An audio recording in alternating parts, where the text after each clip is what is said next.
waajjira poolisii irratti hokkara kaasuudha. Kan immoo qorannoon xumurameera. Kun immoo mirga ofii dhoowwatu kan waa'ee diinaa jedhu kun immoo waan isaa namaan galu. Maqaan kee Asli Galgalooti Agdhumaa nu waliin tura.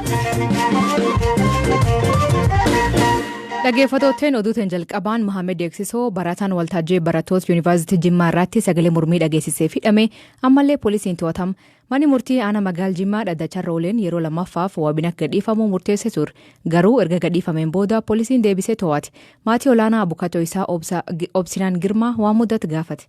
Marsaa lamaaf yeroo duraa marsaa duraa guyyaa 10 marsaa ta'an guyyaa 5 walumaa galatti guyyaa 15 yeroo beellamaatiin erga tursiifamee booda gaafa torbaa sadhumaa isaati manni murtii aanaa si'a lammaffaadhaaf mirga wabii eegee si'a lammaffaaf isa eege kanarratti immoo wabii mataa ofii jedhe malee wabii miti kan inni waamsise jechaadha. Wabii mataa ofii jechuun egaa namni tokko ofiin amanamaa ta'e yakkisas yoggaa argisiistuun ittiin waa shakkamee sanaa dhibu. Akkasumadha kana jechamu baay'ee gadaadha jechaadha. Wabii mataa ofiitiin haa bo'ee ture. Har'a akkamitti gadhiisuu danda'an? Aanoon beekne odeeffannoo haala akkifamu jedhu siin qabu ture. Baratamaadhumaan namni mirga wabii mana murtiin eegamee numa tura waan ta'eef booruma sanaan akkasumatti turaa jira yaada jedhuun qaban ture. Gara ganamaa kanarraa mirga wabii namaa dhiyeeffadhu naan jedhan jedhee dhaamsee ergate barattoota. Bu'uura dhaamsa dhagee sanarraatiin isaa ijoolleen deemanii waayiloonni isaa kan waliin baratan isa fuuchuu deemanii turani. Fuuchuu deemanii hoggaachuu gaanu toleedhanii wabii namaa namni dhaqeefis mallatteesse gadi ba'e. Erga gadi ba'ee booda akka ani qaamaan achitti argamne odeeffannoon qabu paatroolii sadiidhaan bakkee irratti eeganii uffata poolisii humna addaa Oromiyaa kanneen uffatanii fi siivilii uffatanii kanneen bakkee irra turantu nu gidduudhaa qabee bakka jarri geessan hin beekne kan jedhudha odeeffannoon amma qabu jechaadha. Haaluma wal fakkaatuun qondaalii Abbaa Boobata Urgeessaa fi konkolaachisan isaa Wandooseen Abdulqaadir waabina gadhiifamuu manni murtii ajaja oolmaarraa bukatoo isaa Dr. Tukummaa dhaaban nutti hima. Har'a beellama lammaffaa dhiyaatanii guyyaa tokkotti kan isaan to'ataman poolisiin qorannoo xumureera.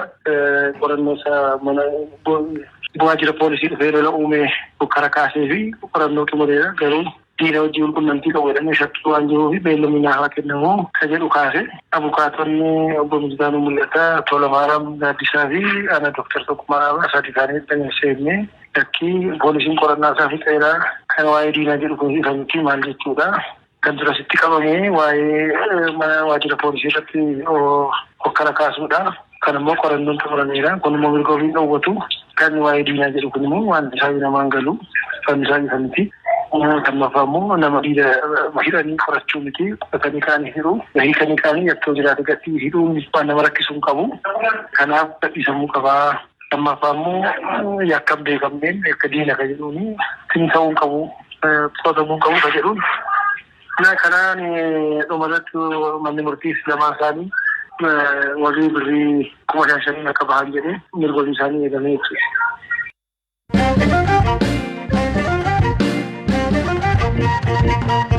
Godin Wallagga Lixaa aanaa Baaboo Gambeelitti haleellaa hidhattoonni raawwatanii namoonni nagaa 28 ajjeefamuu itti gaafatamaan biiroo bulchiinsa nageenya Oromiyaa mirkaneesse. Obbo Jibriil Mohaammed akka BBC'tti himetti halkan keessa humni abbaa shanee walga'ee jedhee nama sassaabee uummata miidhaa irraan ga'ee jedha.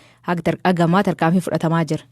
Namoonni ukkaamsanii taraniinis jira waan ta'eef ganaa hordofamaa jira inni addaan baha. Humni nageenya bobba'ee jira. Qaamni nageenya naannoo san ture waan ta'eef bakkanatti dhaqqabee isa boodas hordoffiin taasifamaa jira. Qaamni bulchiinsa aanaatis kan godinaatis bu'ee uummata tasgabbeessee jira. Hanga sa'aatii ati naa bilbilsuu kanatti humna balaa san geesse nama 5 tarkaanfiin itti fudhatameera. Kanaafis hordoffiin taasifamaa jira. Tarkaanfii akkamii fudhatan to'atama moo hin ajjeefaman yoo taate nama gam?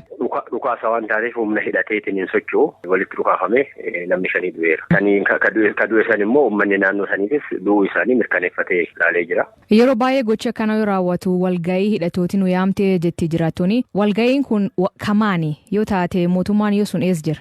Walga'iin waamne kan jedhamu dhugaadha. Akka nama walga'ii yeroo gullisa irratti yeroo dabre raawwatames akka nama walga'ii waamuutitti waamanii har'as akkuma nama walga'ii waamuutitti waamanii mandara seenanii uummanni kun uummata sibiiliidha qotee bulaadha. Sa'aatiin halkanii hirriba keessa sassaabanii erga sassaaban booda sassaabamaa ta'a jedhameetiin walitti maxxanaa ta'a jedhamee achumatti dhukaasni itti baname walga'ii ka jedhamu caasaa akka itti waamamu dingata mandara takka seenamee mandara san keessaa nama jiru dirqisiisanii walitti qabuu jechuudha malee walga'ii seeraa jechuudha. Dammaanta namni mijeessa baawushanee jette namoota kan balleessinee jechaa hin turreessan eessa baay'inaan fixaa jira.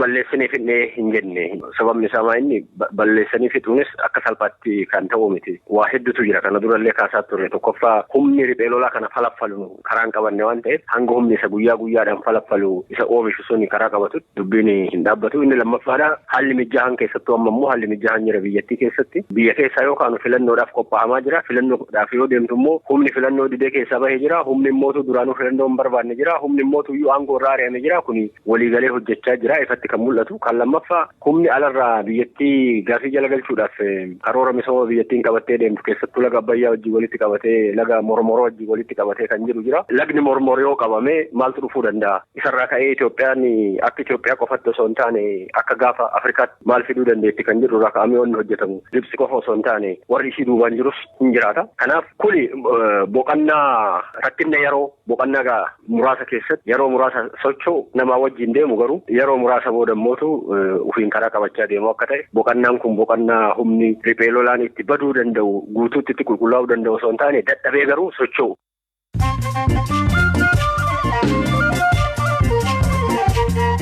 Dhaggeeffattoota oduu gaggabaaboo jalqabaan hoogganaan jidduugaltuu hona dhukkuba Afrikaa Indiyaan tallaalii AstraZeneca tursiisuun Afrikaaf balaa hamtuu geessisuu danda'a jedhe. Tallaalliin Indiyaarraa dhufu kun weerara kooronaavaayirasii ka Afrikaa rakkisaa jiru kana dhaabuu danda'a. Dhiyootanaa Keenyaa, Soomaaliyaa fi Itoophiyaan dhukkubi kun baay'atee nam lubbaa jira. Eegii loltoota Miyaanmaar mootummaa gargalchee aangoo qabatee humni nageenyaa ijoollee 43 ol ajjeesuu dhaabbati Save the Children ibsa. Sanbata dabre qofaa nam 100 ajjeefamu. Waliigalaatti namooti ajjeefamu 536 ta'uu gareen hordofaa jiru himan. Poolisii Naayijeeriyaa hariiroo uummata waliin qaban fooyyessuu fi reediyoo haaraa jalqaban. Hoogganaan poolisii Mohaammed Adamuu tamsaasa kanarratti uummata yaada qabu poolisiin gahuu akka danda'uu fi salphinaan uummata dhaqqabuu dubbata.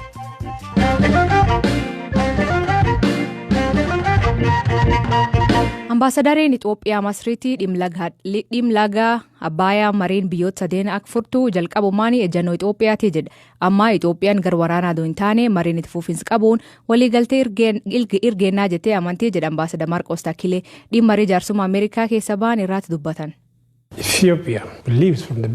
Itoophiyaan jalqabumaa qabdee dhimma kana irratti biyyoota saalaalatu waliin mari'achuun waliigaltee ragaama jettee amanti. Kun filannoo itti fufiinsa qabu jalqabaati jennee amanna. Mariis gaggeessaa turre. Keessumaa 2013-2015 mari'achaa turuun waliigaltee Declaration of Principles bara 2015 mallatteessine. Kanaaf Itoophiyaan marii qaamolee idil addunyaa waliin taasifamu diddeen qabdu. Ameerikaa michuu keenya hariiroo gaarii qabna. Waashingtan deemnee dhimma keenya ibsineerra. Suuta wixinee qopheessanii dhufan. Bulchiinsa Ameerikaa akka qaama gidduu galee araarsutti of dhiyeesse. Kanaaf yaaddoo qabnu akkaataa deemsa seeraa jiruun ibsanne.